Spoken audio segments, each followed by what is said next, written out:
அனைவருக்கும் வணக்கம். நம்முடைய தாய்மொழி தமிழ் மொழிதான். அந்த தமிழ் என்னும் சொல்லிற்கு அர்த்தம் என்னவென்றால் நம்முடைய பல பேருக்கு தெரிவதற்கு வாய்ப்பே இல்லை.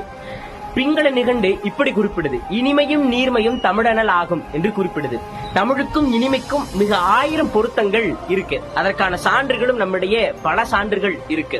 தமிழுக்கும் அமுதென்று பேர், அந்த தமிழ் இன்பத் தமிழ் எங்கள் உயிருக்கும் நேர் என்று புரட்சி பாவலன் முழங்கிட்டு போயிட்டாங்க. யாமறிந்த மொழிகளிலேயே தமிழ் மொழி போல் இனிதாவது எங்கும் காணோம் என்று பெரும்பாவலன் பாரதி சொல்லிட்டு போயிட்டாரு.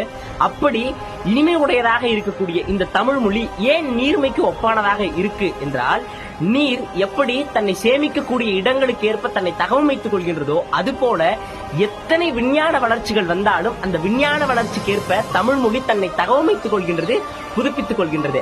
ஆதலால் தமிழ் மொழி இனிமை உடையதாகவும் நீர்மை உடையதாகவும் இருக்கிறது என்பதில் நமக்கெல்லாம் ஐயமே இல்லை. நாமெல்லாம் தமிழர்கள் என்பதற்கு நம்முடைய உயிர்ப்போடு இருப்பது நம்முடைய தாய்மொழியான தமிழ் மொழி மட்டும்தான். ஆதலால் தமிழ் மொழி காப்போம். நன்றி, வணக்கம்.